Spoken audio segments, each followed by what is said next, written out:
Hey, this is Linda Cohn from ESPN, and you're listening to the ML Sports Platter. ML Sports Platter back with you all over the major platforms like Google, Apple, Spotify, Stitcher, and Deezer, iHeartMusic, Amazon Music. Go ahead and download, subscribe, leave feedback, and a 5-star review. We are brought to you by Liverpool Physical Therapy, Barks and Rec Doggy Daycare, and our great friends over at Rosie's Corner. If you are in and around Central New York, make sure you stop by for the delicious garlic parm wings, pizza, lunas, burgers, and more. Fish Friday, of course, every week at Rosie's Corner, a proud ML Sports Platter sponsor. Also wanted to throw a tip of the cap thank you out there to the Whitaker and Swan families for their support of the platter as well. Let's talk some Buffalo Sabres hockey. I got two really great guests for this particular show with my good pal Bill Hoppe, BuffaloHockeyBeat.com. Make sure you go check out all of his work there, and you can get him on Twitter, of course, as he's constantly throwing content out, constantly covering the Sabres, covers the Rochester Americans and the AHL on his off-Sabre nights, just killing it right now, putting in a ton of work. At Bill Hoppe NHL. Again, Olean Times Herald and Buffalo Hockey Beat, Sabres Insider and Beatman, and also a contributor to WBFO as well. Billy, welcome aboard, bud. Thank you so much. I appreciate it, Mike. Same to you. Thank you, Bill. So let's look at this, the Sabres here. I mean, recent games in April. I mean, I know this is a lost season, to be kind, but they have been playing better, right? So what is it that you see that's been at least a mini turnaround here for them? Well, it has been a mini turnaround, and like you say, it's been a lot better, and it's a small sample size, of course, but I think the biggest thing is a new coach, and I liked Ralph Kruger, and I thought he did a pretty good job last year, and even in the beginning of this season, but it just wasn't working, and it wasn't, a couple of weeks. I mean, they lost 18 straight games, and it was just so broken. And I think Don Granato's come in here, and he's really had an impact on the guys, and they're a normal team again. I think you can kind of say, at least based on this past week or two. I think he has them playing to their strengths. I think he's instilled a lot of confidence in them through that, and it's been an interesting process just to see them improve over these past couple of weeks.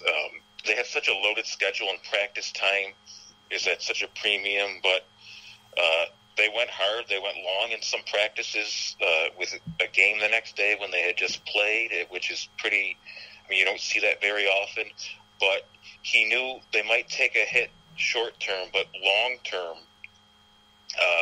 he figured he had to instill his system, get across his message. The players had to learn everything, and you're starting to see them reap the benefits of those practices a couple of weeks ago.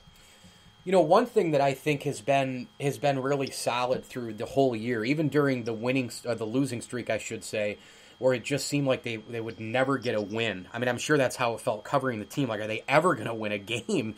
Correct. The goaltending. I mean, there were a couple of bad games in that losing streak, of course, Billy, and you know that. But I don't think the goaltending could be labeled in the horrendous category. I mean, I think Hutton's hung in there. I think Ullmark has hung in there, and now Tokarski in there as we record this here. His had his moments where he's hung in there. I'm not saying that any of these guys have played like Patrick Waugh or Hasek, but I think they've hung in there. Am I wrong on that? I think the goaltending hasn't been the problem. I think Linus Ullmark's been very good. I think Hutton has been a little suspect at times, but I think any goaltending problems you would perceive are more of the team variety than just being hung out to dry. I mean, even a game they won on Tuesday. I mean, Linus Ullmark bailed them out. Yes, but yes. He bailed them out during the game at times, and there was one save that he totally bailed them out. But I mean, the Devils just put in a rebound. So I mean, there's still some breakdowns, but they've been a lot better defensively. But I think goaltending has, if you ranked all the issues, goaltending would not be at the top of my list. But since they've come back, there has been better goaltending. Excuse me, since Linus Ullmark has come back, there's been just better goaltending. I mean, he's emerging as a top flight, top tier NHL starting goalie, and I mean, just one more save a game or just whatever. I mean, that's going to make a huge difference, and we've seen him kind of rise to the forefront here again. I mean, he's in my opinion their MVP. And Dustin Tokarski, he's an interesting guy. I mean, he was a guy who he played on an AHL contract last year. He didn't have an NHL deal. I mean, he hadn't played in an NHL game in over 4 years since a relief appearance with Anaheim in early 2016-17. But he's worked his way back, and he's been strong in my opinion. He didn't get a lot of help in his early appearances, and I thought Saturday he didn't win the game, but they totally got to overtime because of his performance. He stole the Sabres a point. Excuse me, that was Friday's game. But he stole the Sabres a point just through, his goaltending. So I think goaltending's been all right recently. Bill Hoppe, BuffaloHockeyBeat.com, the Sabres beat man and insider. Make sure you get him on Twitter, a must follow there, at Bill Hoppe, NHL, and BuffaloHockeyBeat.com, again, for all the terrific content covering the Buffalo Sabres. Sam Reinhart has been a guy who I think's been really good this year, and still such a key piece, such a talent, so young still. What have you seen out of him this season? Yeah, he's probably been one of the few bright spots as far as putting up numbers. I still am not sure that he's a superstar, or he's not a superstar.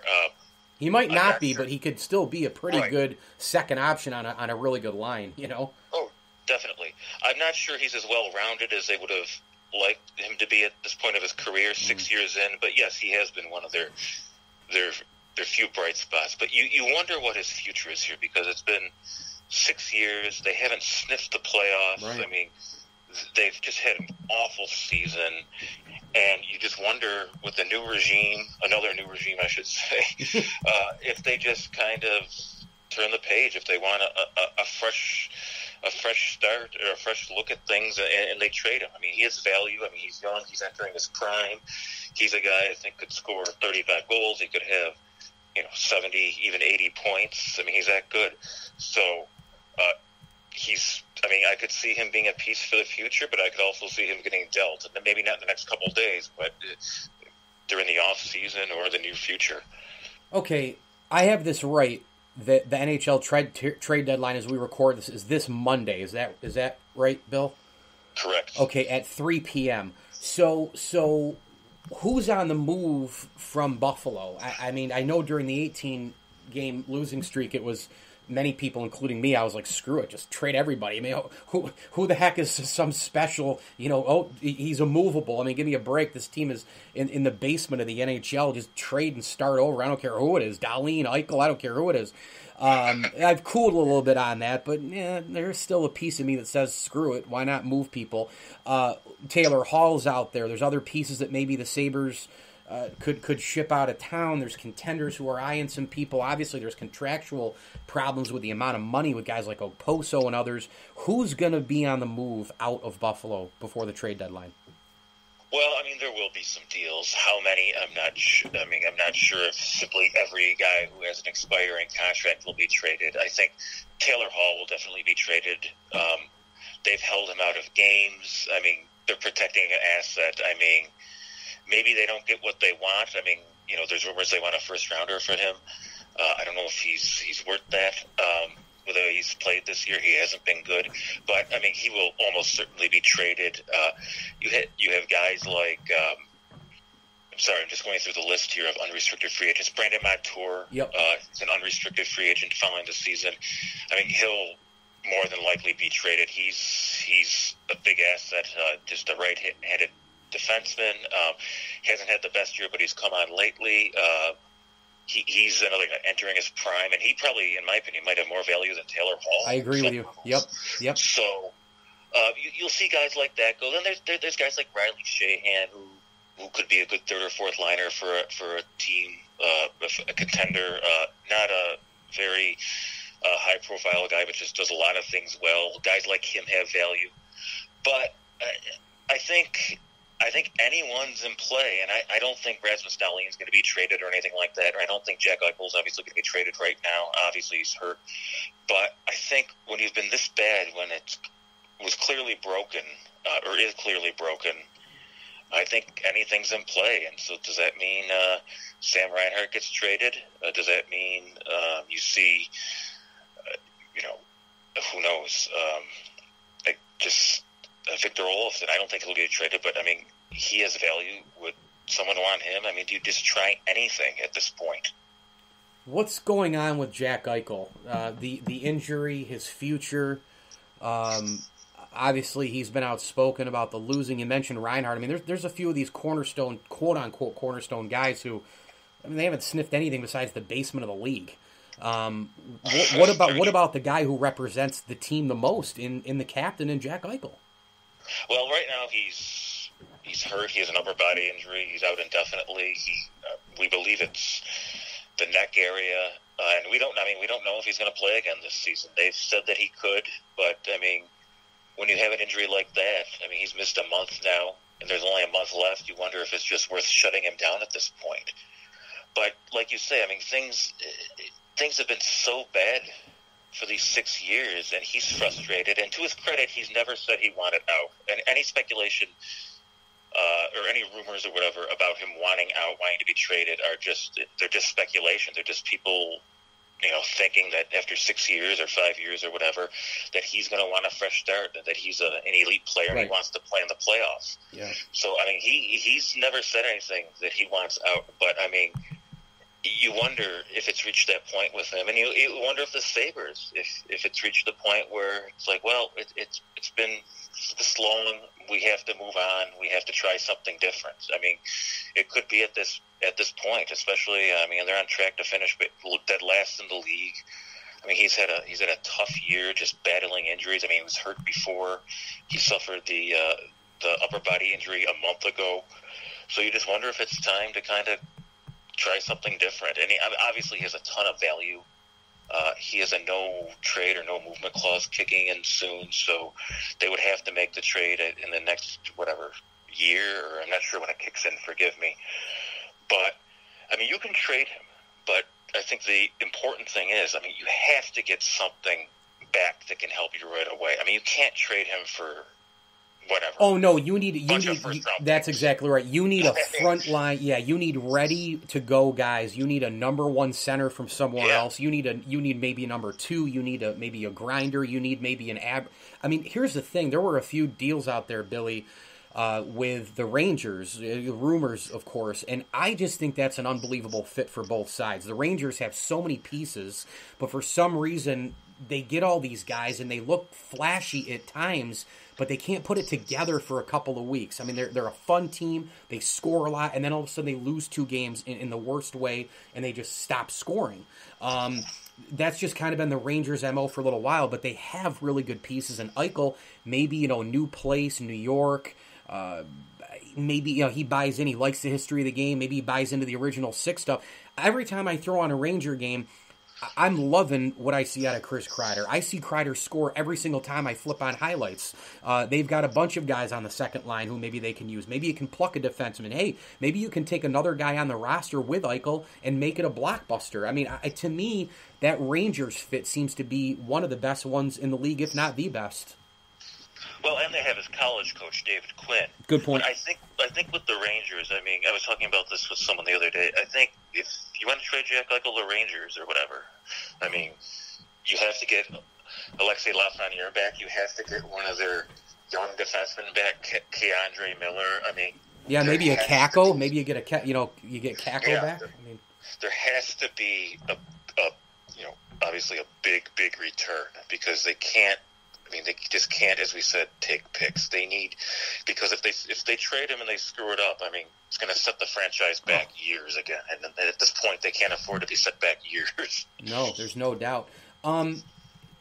Is there any feeling about who the head coach could be next year? No.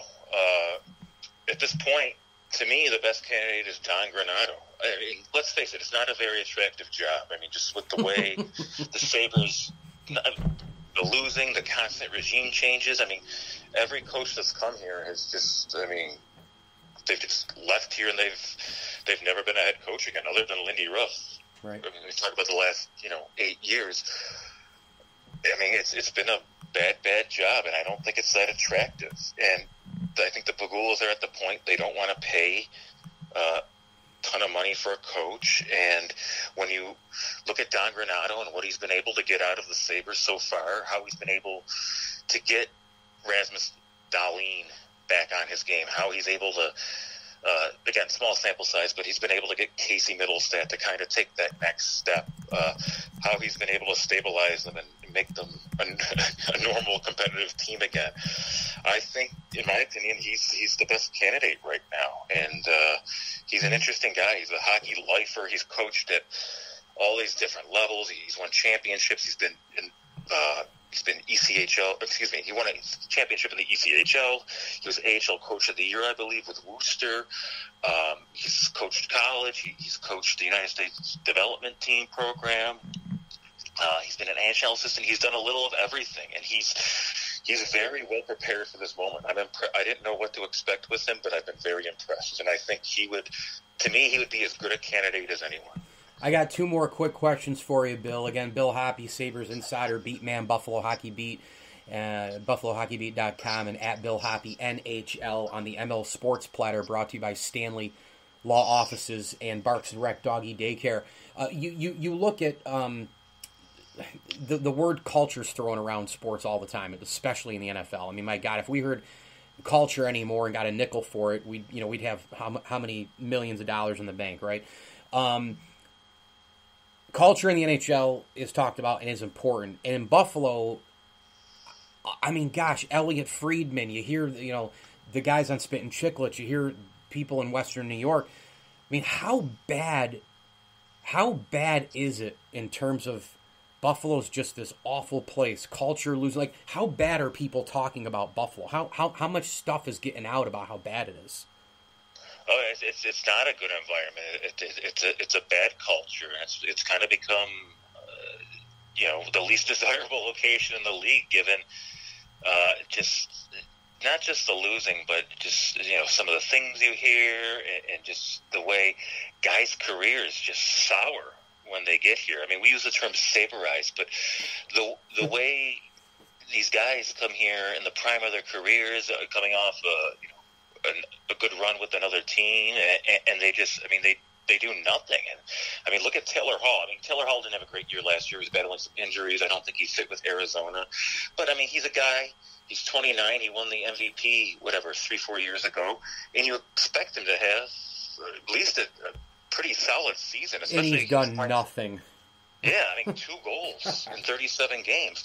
So that speaks to just how bad things are, whether that's a result of the way things are off the ice and on the ice, or I don't know what exactly it's the result of, but I mean, it speaks to how bad things have been in Buffalo. And if you're a player, with options, I mean, why would you come here? No doubt. Taylor Hall, I mean, you win an MVP. Within a couple of years, you should never have a year that he's having, regardless of who's around you. I mean, you should be able to at least create on your own if you don't play on a top line. You can play with a couple of marginal forwards and a couple of marginal defensemen, but because you're one of the top talents in the league, you should be able to do something. And by the way, Eric Stahl, I think I saw he scored an overtime goal, right? Just after leaving the Sabres. So it's people. First game. Yeah, first game. That's right. It was the first game. All right. Final thing for you, Bill. What's the latest on the Rochester Americans here? Give me a State of the Union. I know you're covering the AHL club there of the Sabres on off-Sabre nights. You've been killing it with the prospects and the games and everything in between. So just kind of give people a State of the Union on that club out there in Rochester. Well, it's such an odd AHL season, as you know. I mean, there's probably not going to be playoffs, and the Amerks are playing I guess, 3 teams. They play Utica, they play Syracuse, and they play Cleveland a few times. So it's just a bizarre season, and they've had a COVID pause, and Utica's had a long COVID pause, and they've had games postponed. So it's hard to get a feel. And then you throw in the NHL taxi squad, so you're taking 5 or 6 of your top AHL players, and you're putting them in the NHL. So there's a lot of ECHL type guys in the AHL this year, but they've had a decent season. I mean, they've been fun to watch. They have some solid prospects. They have Ukko-Pekka Luukkonen in goal, who's been tabbed the Sabres goalie of the future. I think he's struggled coming out of the COVID pause. He lost his groove, and I don't think he's been as sharp the last few games. They have Jack Quinn, who's the Sabres first round pick. Last year, he's in a normal season, he wouldn't even be eligible to play in the AHL, but he's getting some interesting development playing against men as a teenager. And then there's other guys. Brett Murray is an unheralded prospect, who I think's done pretty well. He was on the Sabres taxi squad a couple of weeks ago. He's a guy you could hear from in the future. So I mean, they're a fun, competitive team, but it's just such an interesting, just such an odd year for the AHL. It's hard to get a gauge on some of the things. BuffaloHockeyBeat.com. Go check out the website, the Sabres Insider and Beat Man for that group, the Times Herald as well, WBFO contributor Bill Hoppy on Twitter, @BillHoppyNHL. Bill, thank you, bud. All right. Thanks, Mike. We'll do it again soon, I hope. The ML Sports Platter is brought to you by our great friends at Bryant and Stratton College. Log on to bryantstratton.edu for every and in life. Bryant and Stratton College. Classes are starting soon. 2- and 4-year degrees. A bunch of added degrees you can get as well, including a nursing program at Bryant and Stratton College. And if you're in and around Central New York, 2 great locations. You're coming from in-state or out-of-state in Syracuse, James Street, and, of course, in Liverpool. A lot of options, man. Athletics, academics, and excellence right now at Bryant and Stratton College, a proud ML Sports Platter title sponsor. A big thanks as well to Stanley Law Offices. Together, they'll work to get you the maximum award. Find out more on social media. Follow Stanley Law Offices all over the place, as well as visiting StanleyLawOffices.com. That's StanleyLawOffices.com. I'm thrilled to bring on the second guest of this podcast show, a guy whose work I've been following for a long time. I can't say enough about his book, Brady versus Manning, that I read. He is a former columnist of the Dallas Morning News, the New York Daily News, HBO Inside the NFL alum as well. He's a Hall of Fame voter and a New York Times best-selling author of that Brady versus Manning book. He also is the podcast host of The GOAT, Tom Brady. It is the terrific Gary Myers, and you can follow him on Twitter @GaryMyersNY. Gary, it's such an honor to have you. How are you? Oh, it's my pleasure, Mike. How you doing? I'm really well. Been a fan, obviously, for a long time of yours. Love that Brady Manning book. And, you know, Brady wins his 7th Super Bowl this past season. I mean, what's going through your mind when he wins another one, this time outside of Foxborough? Well, I thought, just in terms of his legacy, I really thought it was important for him to win one away from Belichick, to prove once and for all that he was as responsible, if not more so, responsible for what happened in Foxborough over those 20 years as Belichick was. And the fact that it also came in a year that New England didn't make the playoffs for the first time since 2008, and had their first losing season since the season before Brady became the starter. I think it really kind of hammered home the point that, you know, that Tom might have been the driving force between all the for all the championships that they won in New England, and for him to do it with an organization that really was the losingest organization in the history of professional sports, and in 1 year changed the culture and win a Super Bowl, become the first team to play the Super Bowl on their home field. And the only sad part about it for the Bucs and for Brady, I'm sure, is that it came in a year where there were little to no fans in the stands, and then to play the Super Bowl on your home field and, I don't know, have like 15,000, 20,000 fans there instead of 65,000. It would have been even more special, but just an amazing accomplishment for him, obviously. I love that Brady Manning book, and those two guys, obviously great competitors, first ballot Hall of Famers, and Manning going into the Hall of Fame class here upcoming in 2021. We'll get to that group in a minute, but as far as Brady and Manning go through the years, where do you think they're the most similar, and where are they the most different?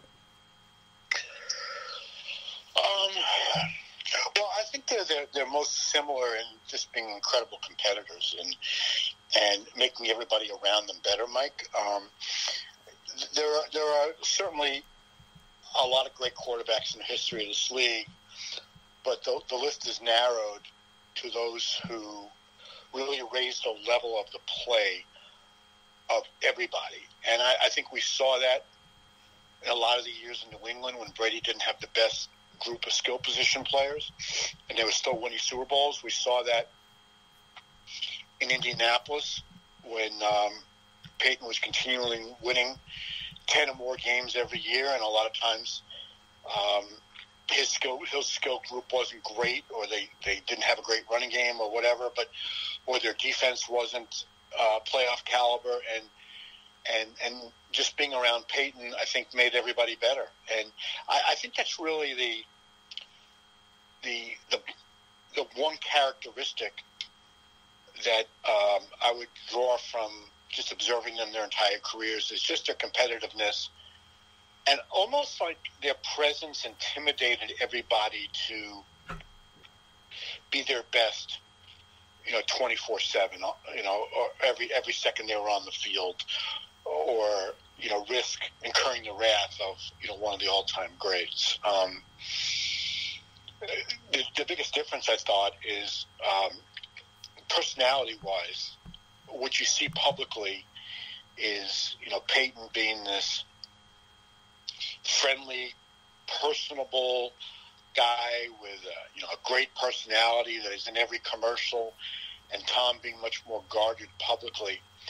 And I knew them differently. I thought what we saw of Tom last year in Tampa, and everybody's going, where's this guy been for 20 years? Because he was funny and much more open with his feelings. That was the Brady I really got to know when I did the book. And but I don't think a lot of people had gotten to see that side of him until this past year. But personality-wise, they're a lot more similar than people would have imagined. But the biggest difference was that Peyton allowed people to see that, and Tom really didn't. Tell you what, the book was so good. I remember I read it so fast. I think I read it in just a couple of days because I couldn't put it down. And part of your writing is amazing, but the Brady practice squad reps are just, it's, trying to pull him off the field. No, I'm not going off the field for anything. he's been out there for hours, and he will not give up a practice rep. The guy practices like it's the Super Bowl. Yeah, part of this... it really comes back to his days at Michigan, where he had such a hard time getting on the field. Right. And so when he gets to New England and he's finally the starter, he didn't want to give any of his backups an opportunity to prove to Belichick on the practice field that they were better equipped to be the quarterback than he was. So the worst job in sports was probably being Brady's backup because not only couldn't you get into a game, but you couldn't even get onto the field and take any reps. I think that traces back to what happened at Michigan, where it took him until his fourth year to get on the field. And once he got on, he just didn't want to ever come off. And I think that's still true. It was true through his final year in New England. I know that in Tampa last season, he did take some Wednesdays off to try to preserve his arm and finally concede that he's 43 years old. And maybe he was just feeling a little bit more secure. I don't know that he ever felt secure with Belichick as his coach. He spent some time at the Dallas Morning News, New York Daily News, of course, a New York Times bestseller, Brady versus Manning author Gary Myers with us on Twitter at Gary Myers, NY, longtime football insider and writer. And you're doing some stuff here on the podcast circuit. You're the host of The GOAT, Tom Brady. Give my listeners an idea, and people can download it all over where they get podcasts on their smartphone device, but give my listeners a little bit of an idea of some of the content that goes into that show. Yeah, originally it was going to be kind of an offshoot of my Brady Manning book, but just centered on Tom. So I had a lot of the interviews that I did from the book that I was able to bring them to life by letting people listen to the interviews. You know, it's different when you're just reading the quotes in a book compared to actually hearing the audio. And so I thought I was able to bring the book to life somewhat, and then I just supplemented it with a lot of interviews that I did as last season was unfolding, and I did a lot of what we called bonus episodes, where the first 12 episodes were really just about the path that Brady, or the journey that he was on from high school to signing with the Bucs. And then as they started getting hot in December, we did what I mentioned, what we called bonus episodes, where it was more in real time about what was happening at that particular moment. So I did about 8 of those right through the week after the Super Bowl, where it was all fresh interviews with lots of people in the football industry. And it was my first attempt at doing a podcast. I really enjoyed it. It was a lot of writing. I mean, I wrote my scripts and then went through all my interviews and had to decide where in the podcast I wanted to pop in those interviews. I put as much work into that podcast, I would say, overall, as I did into any of my books. Wow. It was really a time-consuming project, but I really enjoyed it. And then I had a great producer who was able to kind of put it all together and make me sound good, and I hope people get a chance to listen to it.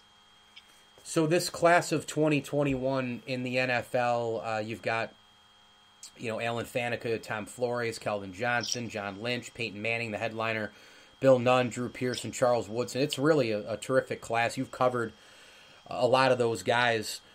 What stands out to you about this class? What should people know about this group? On the field, off the field, everything in between, the intangibles, how all these guys were winners in their own way.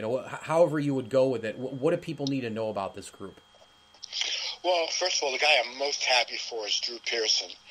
I covered the end of his career the last 3-4 years when I worked for the Dallas Morning News, and he should have been in such a long time ago, Mike. Agreed. Really, by the way, Gary, he kind of reminds me as a Cowboys wide receiver. He's kind of like to the Cowboys what Andre Reed was to the Bills for me. It took too long, super undervalued. Right, but at least Andre Reed got in as a modern era candidate. True. Yeah, that's the difference. Yep. Go through the 20 years of not getting in as a modern guy. No doubt. And then all these years that he's been eligible but wasn't selected as the senior candidate. So, it comes at a point in his life. He's in his late 60s. And, thank goodness he's healthy and still can really, really enjoy this. And I just felt so good for him. As far as the rest of the class, you have 3 first-time eligibles in Peyton, who was a given, Charles Woodson, who pretty much a given, and then Megatron, Calvin Johnson, who I wasn't positive was going to get in on the first ballot. I thought he was kind of borderline, and when I think too much is made of the first ballot. And I have no problem a guy getting in the first time if I think he's one of the 5 most deserving in a particular year. And I thought that Richard Seymour deserved to get in. He's been a finalist for a number of years, and I wasn't sure that Calvin Johnson should jump the line over Richard Seymour, who won a bunch of Super Bowls in New England and was very important to their championships, the early part. He was in that first phase of the first 3. And then Alan Faneca there were 4 offensive linemen. There's 4 offensive linemen who were kind of grouped together. Kevin Mawai, who got in first of that group. then Steve Hutchinson, now Alan Faneca, and I would feel fairly certain that Tony Baselli will get in next year. Mm-hmm. So I thought Alan was very deserving. And then John Lynch has been a finalist again, another one of those guys forever. With the offensive line, we had to kind of break up that group and get one in at a time and finally break the logjam. Same thing at safety. There's been a bunch of safeties lately who've been really deserving, including John. And I would think that Leroy Butler has a really good chance of getting in next year. How hard is it being a Hall of Fame voter? Well, it's fun. I don't know. I mean, I'm sure you're referring to, like, the decisions. Yeah, right. The decision process, yep. You know what? I find I don't have that hard a time narrowing down the list. Okay. You know, initially we're given a list of 75 to 100. And just about anybody that is eligible or is on that list is a great player. Now, the suggestions can come from fans or from voters or other media people or whatever, but the initial list is great. And getting it down to 25, you know, unfortunately you have to leave some people off. But once we get to 25, it's really serious at this point. Everybody on the list of 25 is deserving. And so getting it to 15 is, I find, like a difficult cut down. And then I'll go into the meeting maybe having a preconceived notion on who I want my final five to be, but I'm always open-minded about having my opinion change if somebody makes a really strong case for one of the candidates. And I never lose sight of how important this is to all the candidates and the impact it makes on their lives. So I take it extremely serious. And I know the other voters do also. Everybody's got their own way of figuring out who they think deserves to be in. And sometimes the arguments can get pretty heated, but I think the process is terrific. All right, final thing, Gary. I just wanted to chat a little Syracuse University with you. I know you went there. When were you there, and what did you enjoy the most, you know, when you look back at some of those memories? Yeah, I was there from... my freshman year was the fall of 72, and I graduated in 76. Okay. I had no choice but to graduate on time because I knew my parents would not pay for one extra day for me to be there. I was in the Newhouse School, and Jim Boeheim's first year too, huh? No, actually, he was an assistant coach during my 4 years there. Well, first year is head coming out. Like you graduated and he started. Yes, that's exactly right. He was hired when Roy Danforth left in the spring of 76, so after the 75-76 season. Unbelievable. And Jim was very close to taking a job at the University of Rochester. Exactly, yep. And then Roy left, and Jim got the job, so obviously a lot of lives changed as a result of that. But I think, you know, a lot of people tell you Syracuse is just a great place to go to college. I enjoyed every minute of it. I made lifetime friendships there. People that when Syracuse was playing in the tournament recently, we had a text chain of like 10 or 12 of friends who, you know, I graduated with, and it's like we were watching the game together back at Manley Fieldhouse. That's what it felt like. Right. So I really enjoyed Syracuse. I had some great professors at Newhouse. Like I said, made some great friends. And a few years ago, I taught a one-credit class there in the spring for 2 years. It was we met once a week for 4 weeks. It was a class on in Newhouse about expressing opinions, sports opinions, on multiple platforms. And I had mostly upperclassmen and graduate students, and there were about 15 or 18 kids in the class, and I did it for 2 years. And I really enjoyed it. I felt it was a way of giving back, but the commuting, even though it was only once a week for 4 weeks, it just kind of wore me out. And after doing it for 2 years, I passed it on to my friend Rich Cimini, who works for ESPN. Sure.